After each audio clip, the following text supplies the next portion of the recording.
Kumusta po kayo? Kumusta po kayo? Ngayon ay January 20, 2024 na. At bali nataglan kasi apat na upload lang noon nung unang-una akong mag-upload ng sa YouTube. Bali maraming nakahadlang sa akin para hindi ituloy. Ano lang naman yun, tatlo nga lang kasi may part 1 at may part 2 pa.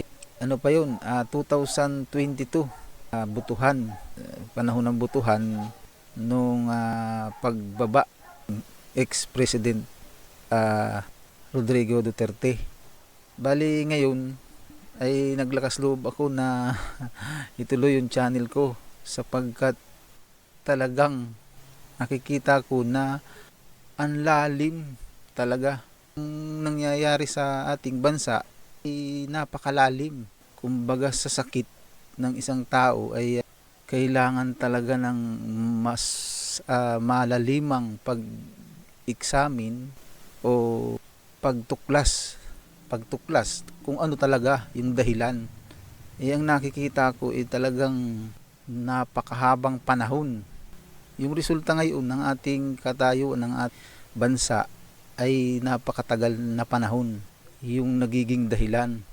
Kasi parang nakikita ko ang hirap, siguro pasensya na sa term, pero ang hirap o ang bagal ng ating pagkakaunawa dun sa mga bagay-bagay na nangyayari. Minsan nga naisip ko parang ang babaw talaga, parang tayo ay nalulunod dun sa ating sariling kababawan. Di ba mas maganda malunod ka dun sa malalim na tubig, pero yung sarili mo na, tapos nalulunod ka pa at mababaw pa. Yun ang pasensya na sa term, pero yun ang naisip ko sa aking sariling paggamit ng mga salitang ito. Sapagkat tingnan nyo, itong nakaraang mga araw lang napanood ko itong ganitong balita. Tingnan po natin.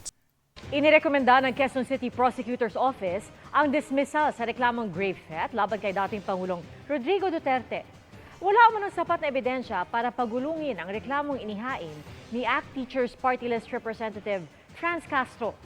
Wala raw patunay na seryoso si Duterte nang pagbantaan niya si Castro sa isang panayam sa SMNI. Sinisika pa namin kunan ng payag si Castro, kagnay rito. Yan. Bali, yan, napanood ko itong ng mga nakaraang araw. Bali yan kasing, ito ay sariling pagmamasid. Pagmamasid ko lang sa nangyayari. Kasi hanggang ba ngayon, ano bang taon ngayon? 2024. May nagsampa ng kasong ganyan. At, ano yung kaso? Yung grave threat ni ex-president Rodrigo Duterte. Di ba yan ay bumaba ng Pangulo? Na ngayon nga ay magdadalawang taon na ang ating kasalukuyang Pangulo na si Marcos ay may ganyang pa rin. At mismong piskalya pa lang, dismiss na agad. Kasi, ang babaw. Kasi 2024 na ngayon. Ang ating ex-president Rodrigo Duterte ay simula pa lang nung kanyang pagtakbo bilang Pangulo, hindi pa siya tumatakbo bago siya tumakbo. Panoodin nyo lang din yung kung pwede, yung pangalawa kong vlog, ipinaliwanag ko dun kung ano talaga ang kahulugan. Kasi ang babaw, literal na ininawa. Kasi itong ating party list representative kasi natin yan yan ay nagre-representa bilang Pilipino. Pilipino kasi yan. Pilipino tayo. Ibig sabihin, ang ilan sa atin, hindi ko man nilalahat, ang pananaw pa rin ay pananaw ng ating representative. Dahil hindi magiging representative dyan kung siya lang ang may pag-iisip na ganyan. Kasi, isip-isipin nyo, mga nanonood. 2024 na ngayon. Umupo ang Pangulong Duterte ay 2016 pa. Ibig sabihin 6 years siyang nakatapos na at ngayon 2 taon na yung nakaupo. Mayroon pa rin nagreklamo ng ganyan. Hindi na ba talaga tayo natututo sa nangyayari? Napakahaba. Ganun ba talaga tayo? Yung napakatagal matuto. Yun ay tanong ko. Sapagkat 2016 bago tumakbo ang Pangulong Duterte, sinabi na niya yun, hindi pa siya nananalo. Tumatakbo pa lang. Ang sabi niya, nagsasalita kasi ng salitang papatayin ko kayo. Unang-una, kung yun ay tungkol sa droga, ibig sabihin yun lahat lang ng sangkot sa droga. Pero hindi yung literal. Hindi yung literal na ganun. Tapos hanggang ngayon, dahil yung Pangulo ay wala ng immunity, bumaba na, yun pa rin ang reklamo sa kanya. Dahil sa salitang ganun, papatayin. Parang ang pagkakaunawa, literal na papatay ang isang tao sa pagkatao ng ating ex-president Duterte, papatay ng isang tao o nag-utos na pumatay. Isip-isipin niyo yun, napakahabang panahon, ilang 2016 siya naupo. Ngayon, 2 taon nang uupo itong kasalukuyang presidente, ay bakit may ganyan pa? At yan ay ating party list representative. Yan ay tayo yan. Ibig sabihin Pilipino. Ilan pala sa atin ganyan pa rin ang kaisipan? Walang katapusang, hindi ko naman sinasabi walang katapusan. Ang tagal matuto naman. Ano ba namang, ang ilan pang narinig ko, mamamatay tao daw ang ating ex-president Duterte. Bakit walang nakalusot kahit isang libo-libo daw ang ipinapatay? Isang buhay lang ang ipapatay mo. Hindi pa tatalaban ng kaso? Kung malinaw ang ebidensya, imposibleng hindi talaban ng kaso ang isang kahit presidente kung malinaw na siya'y pumatay. Kasi literal ninyong mga yung mga tinutubong ko ay yung pananaw ay yung tao ay pumatay. Hindi nga, wala ngang makalusot kahit isang kaso. Tapos ngayon yung demanda sa kanya, grave threat, pagbabanta pa rin. Ano na ba talaga tayo? Kasi tagal na ng panahon na ganyan. Para ang hirap nating matuto. At sa mga susunod kong ang vlog, sa maliit kong kakayahan, ay i-vlog ko yung mga nagpapatunay dito sa mga sinasabi ko ngayon na napakatagal nating matuto. Matagal na panahon. Halimbawa ko sa inyo ay itong tungkol sa ito unang-una na ito'y napakalaking impact sa buhay ng mga Pilipino. Itong mundo ng OFW. Ginagamitan ko ng mundo kasi bilog. Dapat kung tayo titingin ay malaki. Hindi yung maliit na anggulo lang. Kaya sa mga susunod kong vlog ay paliliwanag ko rin sa iyo kung bakit nangyayari ang maliit na anggulo lang ng mga bagay-bagay ang ating, hindi ko naman nilalahat, pero ang parang namamasdan yung maliit na anggulo lang kasi may dahilan talaga malalim. Bali dito lang muna tayo sa parte ng itong mundo ng OFW. Kasi itong OFW ay sa edad kong ito ay pang araw-araw mo na itong maririnig. Pag araw-araw mo na itong makikita sa balita, sa radyo, sa TV, lahat, sa dyaryo, hindi nawawala yung OFW na yan. OFW Pilipino yan. Dahil dun sa OFW may Pilipino rin Yung OFW,